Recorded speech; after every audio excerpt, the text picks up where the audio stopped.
Good day everyone and welcome back sa lahat ng gusto matuto habang mataya. Our topic for today is all about loss of radicals. Basically, ito ay more on derivation lamang ng loss of radicals. Or to make this short, ang expectation ko sa inyong matututuhan ngayong araw or ngayong linggo na ito ay more on concept lamang ng loss of radicals. Dahil kung naghahanap kayo ng simplification, ito ay para sa week 6 pa or para sa next week. So again, ang expectation kong matututuhan ninyo ngayong araw ay yung mismong concept ng loss of radicals. So let's proceed. Ayan. But before we proceed, we have to have a review first. Like, perfect square. Ano nga ba ulit si perfect square? Si perfect square, class, ito yung number na kapag minultiply mo sa sarili nila at yung resulta nun ay considered as perfect square. Like for example, 1 times 1 ay 1. Kaya si 1 ay considered as perfect square. Ano pa? Ano ba ang sunod kay 1? Hindi ba 2? Kaya 2 times 2 ay 4. Si 4 ay considered as perfect square. 3 times 3, 9. Kaya si 9 considered as perfect square. And so on na yan. 16, 25, dahil 5 times 5, 6 times 6, 36, 7 times 7, 49, 8 times 8, 64, 9 times 9, 81, 10 times 10, 100, 11 times 11, 121, and so on. 12 times 12, walang katapusan yun, class. Okay? Now, bakit kailangan ninyo malaman si perfect square? Si perfect square lang naman kasi ang isa sa mga magsasalba sa inyo once na nagsisimplify na tayo ng radicals. Like for example, tinanong ka, what is the square root of 25? Ayan. Si square root of 25, kung medyo shaky or medyo hindi natin kabisado ang multiplication table or hindi tayo mabilis mag-multiply, pwede natin gamitin to. Di ba? Nilista na natin yung mga perfect square. So, pang ilan ba si 25 sa listahan? 1, 2, 3, 4, 5. Pang lima siya. Kaya 5 ang sagot natin sa square root of 25. Another one, square root of 81. Sa square root of 81, kung mabilis kang mag-multiply, ano ba yung number na pwede mong i-multiply ng dalawang beses, tapos 81 ang magiging sagot? Siyempre, ito si 9. Pero kung medyo shaky nga tayo, magbilang na lang tayo. 1, 2, 3, 4, 5, 6, 7, 8, 9. So, pang siyam si 81, kaya 9 ang sagot natin. Okay? Another one. Paano naman yung perfect cube na tinatawag natin? Ito kasi yung mga common examples madalas eh. Yung perfect square at perfect cube. Perfect cube naman, ito yung number na kapag minultiply mo sa sarili nila ng tatlong beses, perfect cube ang tawag doon. Like for example, 1 times 1 times 1. So, 1 ang sagot natin doon. 2 times 2, 4 times 2, 8. So, tatlong beses mo minultiply si 2, kaya 8 ang sagot. 3 times 3 times 3, 27 ang sagot doon. Kaya si 27 ay considered as perfect cube and so on. So, kapag tinanong ka, what is the cube root of 8? The cube root of 8 ay 1, 2. 2. Dahil 2 cube yan, di ba? So, mamaya i-explain natin yun. Okay? So, punta tayo sa parts of radical. Review pa rin tayo sa week 4 natin last week. So, sa parts of a radical, meron tayong tatlong tatandaan. Ito yung index. Si index, yung number 4. At yung x naman na nakikita nyo, ang tawag dyan ay radicand. At itong symbol na to, ito yung radical symbol, syempre. Okay? Sir, paano naman po yung square root of 5? Like for example, ano po dyan yung index? Yung index dito, class, sa square root of 5 ay 2. Hindi lang natin sinusulat. Okay?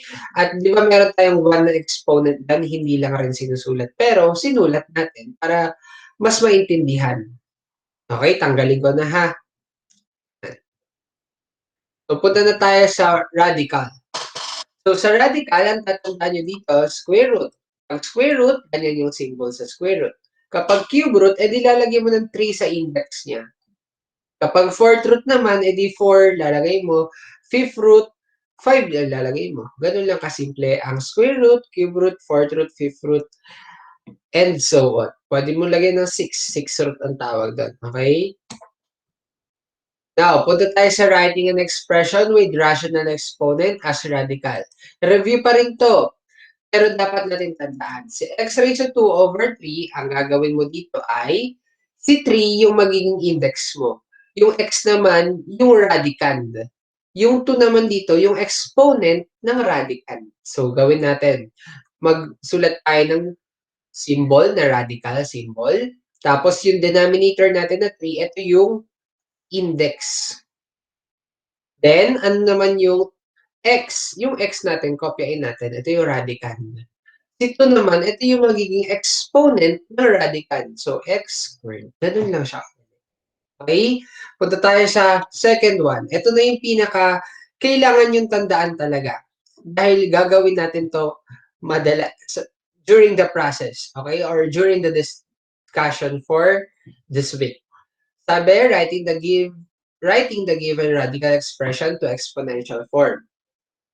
First step, si x, sulat natin si x. Tapos, yung exponent ni x, number 2. So, ito yung magiging numerator. Tapos, ano naman yung magiging denominator natin? Ito yung index, which is 3. Kaya 2 over 3. X raised to 2 over 3.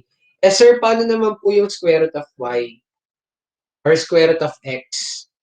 So, basically, ang gagawin mo lang dyan ay, ano ba ang index ng square root of y?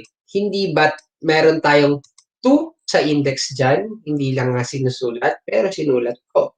At meron tayong y dito na given na variable. Ano ba yung exponent ni y? Hindi ba't may 1 dyan? Hindi nga lang sinusulat, pero sinulat ko na naman. Okay? So, si y, kopyain natin. Then, ano ba yung exponent ni y? 1. Kaya meron tayong 1 na numerator. Tapos, ang denominator natin, syempre, yung index, which is 2. Kaya y raised to 1 half ating final answer dyan. So, sana naintindihan natin ang concept na ito dahil kapag hindi, patay ang 4 na laws of radical. So, punta na tayo sa first part or the first law. Sabi dito, the nth root of a number raised to n is equal to the number. Ayan. So, pagbasahin to, the quantity of n or the quantity of nth root of a raised to n is equal to a. Now, meron tayo dito, the quantity of cube root of 6 raised to third power. So, first step natin, ang gagawin natin, kung natatandaan nyo yung ginawa natin kanina, tanggalin muna natin to exponent na 3. Convert muna natin to. Si cube root of 6, pwede natin to i-convert as 6. Ano yung exponent ni 6? 1, di ba? Kaya meron tayong numerator na 1. Over, ano yung index natin? 3. Tapos, parenthesis, 3. Yan. So, to the third power. Now, kung matatandaan nyo yung loss of exponent natin ng week 3, ang ginagawa natin dito ay 6 raised to 1/3 raised to cube. So, paano natin i-evaluate yan? Basically, copy natin yung 6. 1 times 3 ay 3 over 3. So, 6 raised to 3 over 3 ay 6 raised to 3 divided by 3 ay 1. 6 raised to 1 ay 6. Kaya 6 ang ating final answer. Next, square root of 5 squared. Sa square root of 5 squared, medyo mas madali to. Square root of 5 squared ay, ang gagawin lang natin, ganun lang ulit. 5, copy. Tapos, ano yung exponent ni 5? 2. Diba kanina yung 6 dito, yung exponent dito sa 6 ay 1. This time, 2 tayo. So, ang magiging numerator natin ay 2 over. Ano ang index dito ng square root natin? Hindi ba't meron tayo number 2 dito? Kaya, ang magiging denominator natin ngayon ay 2. Equals, copy yung 5. Then, 2 divided by 2 ay 1. 5 raised to 1 ay 5. Kaya 5 ang ating sagot.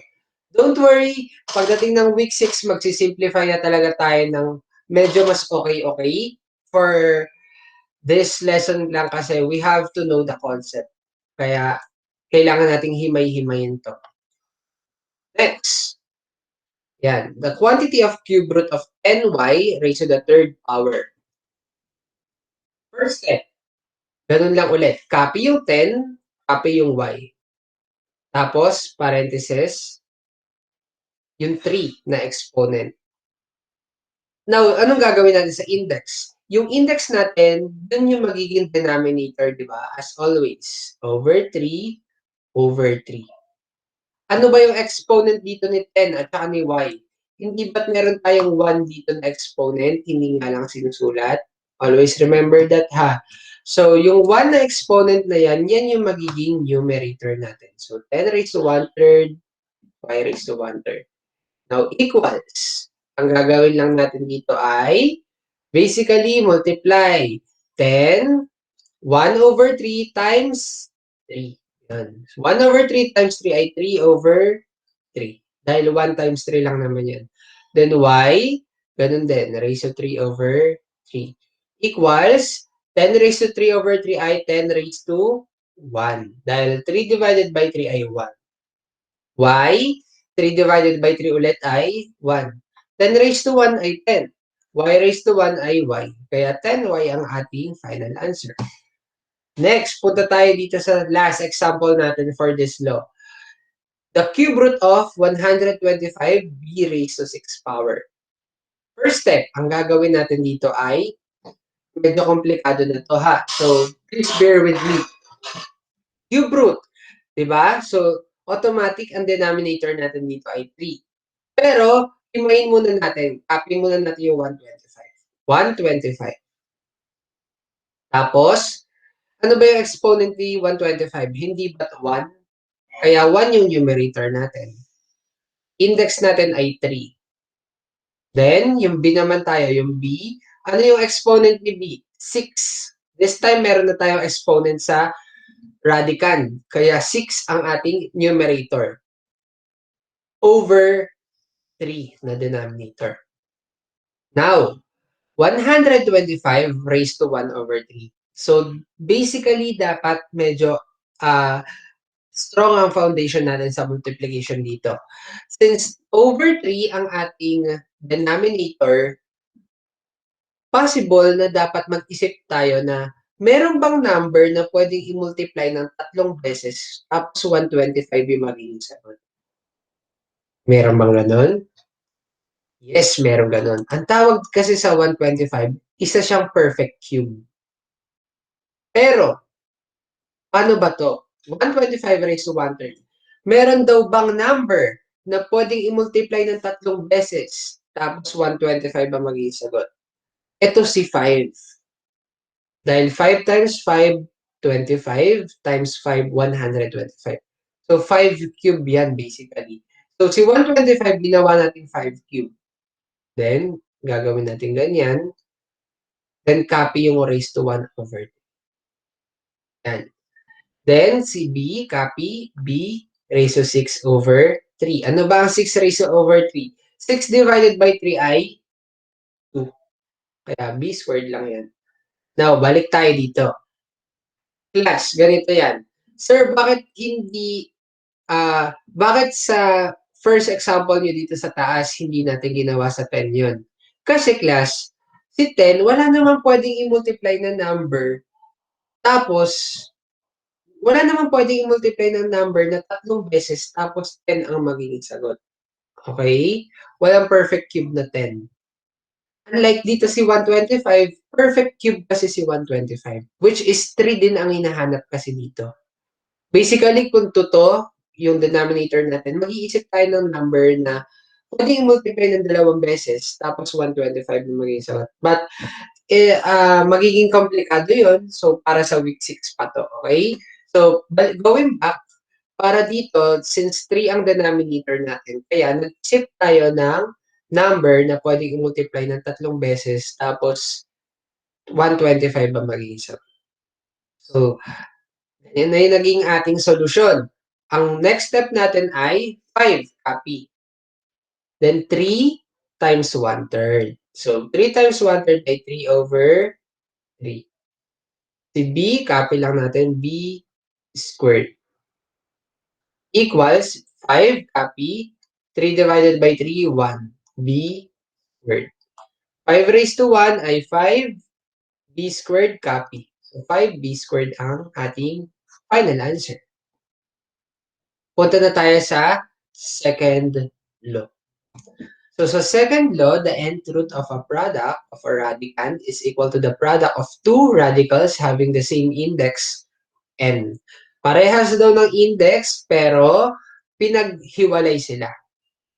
Okay? Pero same lang sila ng resulta.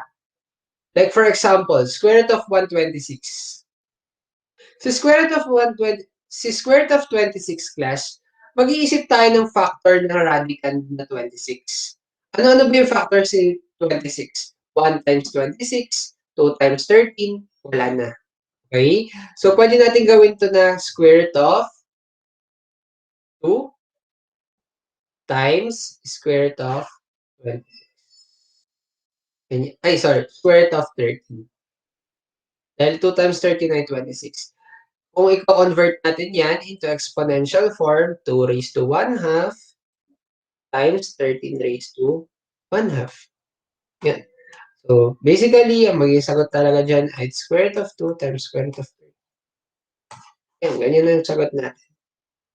Next, square root of 128. Ayan, medyo kinumplikado ng kaunti. Square root of 128.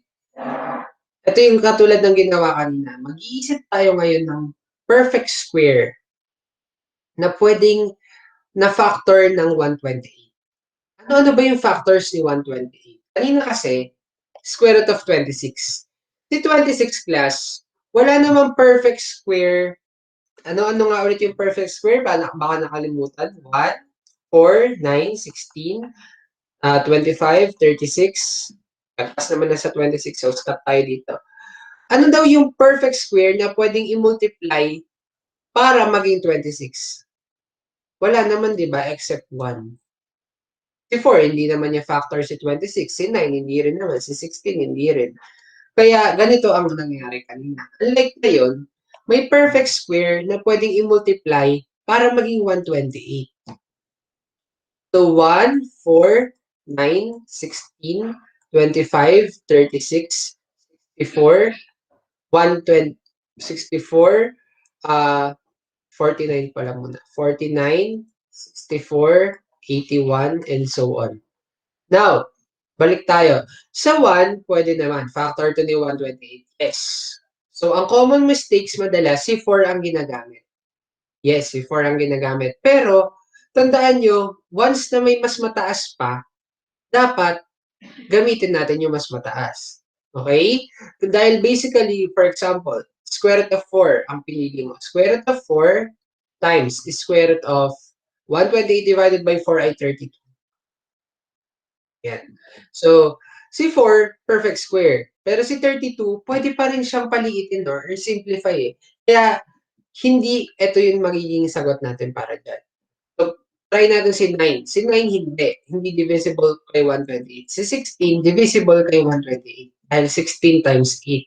Pero baka may mas malaki pa. Si 25, hindi. Si 36, hindi. Si 49, hindi. Pero si 64, divisible kay 128. So, basically, dahil ito na naman na yung kalahati, siya na yung pinakamalaki.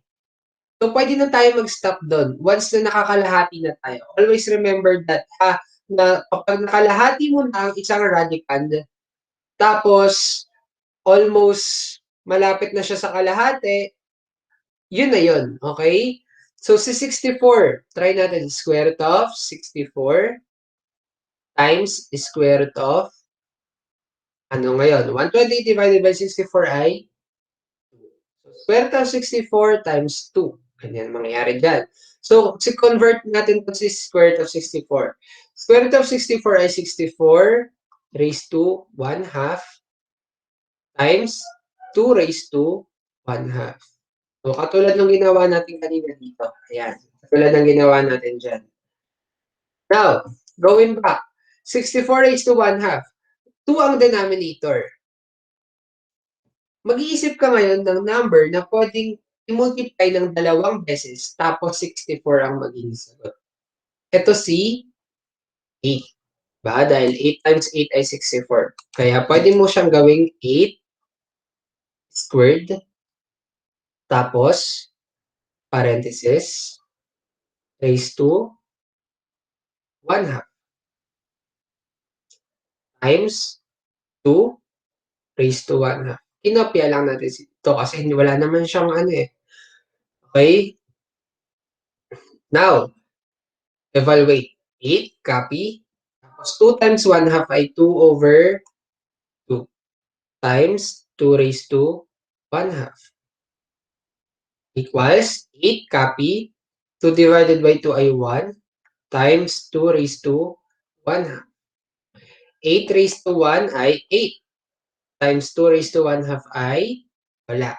Kaya dahil wala naman siyang bearing or hindi naman natin siya ma-evaluate, puwede na natin siyang i-convert ulit as radical. Since 2 raised to 1/2 ay 8 square root of 2. Kaya 8 square root of 2 ang naging sagot natin. Ito si 8, ito naman yung square root of 2. Next, punta tayo dito sa last example for this law. Fifth root of 64, x raised to the 6th power. Ano to ngayon? Ang gagawin lang natin ay ganun lang ulit. Mag-iisip ka ng number na pwedeng i-multiply ng 5 beses tapos 64 ang sagot. Meron bang ganun? Let's try number 2. 2 times 2 ay 4. So, nakadalawa tayo agad. 2 times 2 ay 4. 2 times 2, 8. Times 2 again, 16. Times 2, 32. So, 32 lang ang umabot. Eh, 64 yung radicand natin. So, paano to ngayon? Ang gagawin mo ngayon, ganito. Equals square root of, or the fifth root pala. Fifth root of 2 raised to the fifth power. Yan. Dahil di ba 2 raised to the fifth power ay 32, 2 times 2 times 2 times 2, 32. Times 2. Yan. So, pwede mo gawin yan. Wala namang bearing yan eh. Kasi kapag pinag-multiply mo naman to 2 raised to the fifth power times 2, mayroong 1 dyan, di ba? So, 2 raised to the sixth power. Ano ba ang 2 raised to the sixth power? Hindi ba't 64? So, ganun yan. Ngayon, tanggalin ko si 1 para masanay kayo. Then, times square root of. Proceed tayo kay x. X, fifth root of x raised to the sixth power muna. Okay, wag muna natin galawin mo yan. Now, ano ang gagawin natin ngayon? Ang gagawin natin ay ganito. Focus muna tayo dito sa number 2. Sa number 2, pwede kasi natin to i-convert as exponential form ulit. Si 2, copy.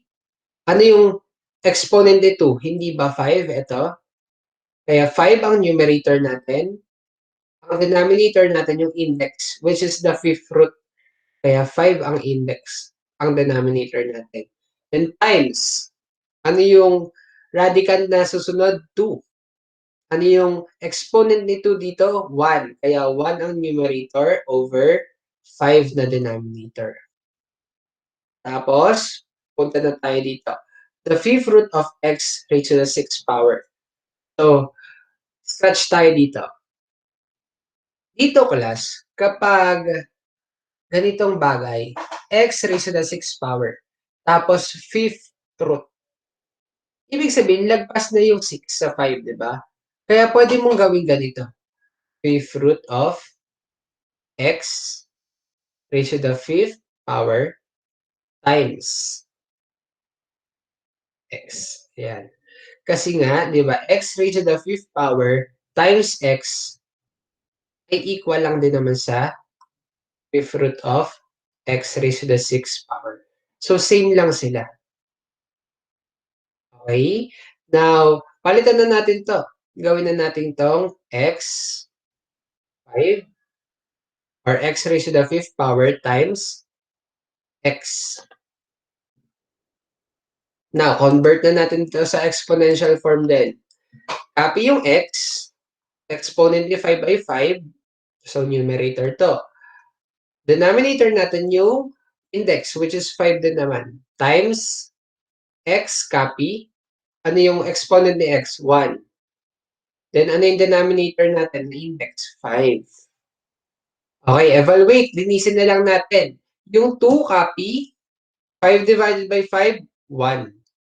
Times 2 raised to 1 over 5. Tapos, times ulit, x raised to 5 over 5, ito ay 1. Times x raised to 1 over 5. Kopyain yung kayang kopyain, i-evaluate yung kayang i-evaluate. Ganun lang kasimple yun. Now, ano yung ginawa natin kanina dito? 8 raised to 1 times 2 raised to 1 half. Hindi ba't yung 8 raised to 1 ay ginawa natin 8 kasi 8 raised to 1 ay 8 lang naman. Pero ang 2 raised to 1 half, square root of 2 siya. So, ganun ang gagawin natin ngayon. 2 raised to 1 ay 2. Times square root of 2 raised to 1 fifth ay fifth root of 2. Ganun siya. Then times, yung copy natin yung x raised to 1, magiging x lang naman to. To the fifth root of x. So, ito na yung final answer natin ngayon. Ulit-ulitin nyo lang to, makukuha nyo yan. Punta na tayo sa math drill natin, number 1, sa math drill. So, bibilang ako ng 5 seconds, then after nun yung answer key na. Okay, pakigawa ha. Okay lang naman mali. Magkamali, at least nagtatry. Para mas ma-enhance pa yung mathematical skills nyo. Okay, 1, 2, 3, 4, 5, paki-post.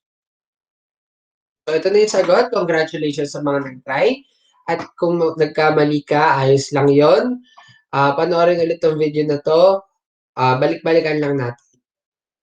Punta na tayo sa third law. Sabi dito, the nth root of the quotient of a radical is equal to the quotient of two radicals having the same index n. Now, kung mapapansin nyo, nth root of a over b is equal to the nth root of a over nth root of b.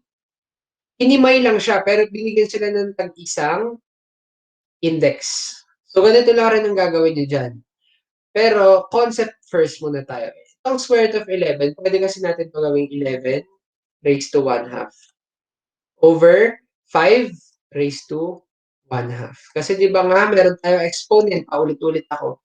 Meron na tayong exponent na 5, na 1 dyan sa 5. Tapos meron tayong index na 2. Okay?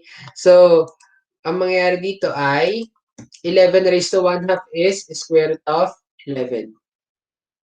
5 raised to 1 half ay square root of 5. Ito yung final answer. Ganun lang siya kadali. By the way, concept to ha, concept. So, cube root of x squared over y. Ang gagawin natin dito, ganun lang ulit. X, copy. 2, ang numerator natin, kasi ayun ang exponent ng x. Yung 3, denominator natin. Ganun din sa y. Y, copy. Ano yung exponent ng y? Hindi ba ito 1? Tapos, ano yung index natin? 3. So, convert lang natin ulit. Cube root of x squared. Cube root of y. So, yun yung final answer natin. Yes, sir. Pinahirapan mo lang kami. Ganun lang kadali. Ganun lang pala kadali. Kasi, concept pa lang tayo. Pero pagdating sa week 6, mas maiintindihan nyo kung bakit natin ginagawa. Yan. Punta na tayo sa fourth law. Actually, dapat number ang mga number 4. Fourth law tayo. Sabi dito, or sabi rito, the nth root of the nth root of a power a and whose index is the product of m and n. Yan. So, m root of n root of a. Ganun lang siya. Ang ginawa dito basically ay pinag-multiply yung m at saka n. Yung parehas na index. mn, so m times n ang basa dyan. m times n root of a. Tapos, ini-interchange. Pinagbaliktad lang. Yung n ngayon nasa labas, yung m ngayon nasa loob. Ayan. Pinagbaliktad lang sila. At dito. Okay? So, ganun ang gagawin natin dito. Puro ko okay. So, punta tayo dito. Equals cube root of square root of 10. Gagawin mo, ano ba ang square root of 10? Ano ang index natin dito sa square root of 10? May number 3 tayo dyan. Kaya, sorry, may number 2 tayo dito kasi square root of 10 yan. Kaya ang gagawin mo ay, multiply mo lang, 3 times 2. 3 times 2 ay 6. 6 root of 10. Tapos, ang gagawin natin, interchange. Interchange yung 2 mapupunta sa labas, to square root of, yung 3 mapupunta sa loob, square root of cube root of 10. Tanggalin na natin yung 2 kasi ang pangit tingnan. So, ganyan yung magiging sagot. Tanggalin ko na rin yung 2 dito. Next, ganun lang ulit. The fifth root of square root of y. Ganun lang ulit. Ano ang index ng y, ng square root of y? Hindi ba't may 2? Kaya 10 root of y. Kasi 5 times 2. Then, equals, interchange, square root of fifth root of y. So, ganun lang kadali ang ating third and fourth law. Punta na tayo ngayon sa inyong drill. So, bibilang ulit ako 5 seconds. 1, 2, 3, 4, 5. Paki-pause, then itry. Yan. So, panigurado, kuwang-kuha nyo naman to. Na, dahil medyo madali lang naman yung third and fourth law natin. Pero pag nag-simplify na tayo, medyo kapit lang. Punta na tayo sa post-test and pre-test nyo. Ayan. So, pakisagutan. 1 to 5 to, class. So, next slide ay next question. So, bilang ulit ako ng 5 seconds para i-post. 1, 2, 3, 4, 5. Post. Ayan. 1, 2, 3, 4, 5. Paki-post. Then, after nyan ay answer key na tayo. Okay? So, proceed na tayo. Answer key. Ayan. So, congratulations sa mga nakakuha ng tamang sagot. And good luck sa inyong quarter 2, week 5 modules. See you next week.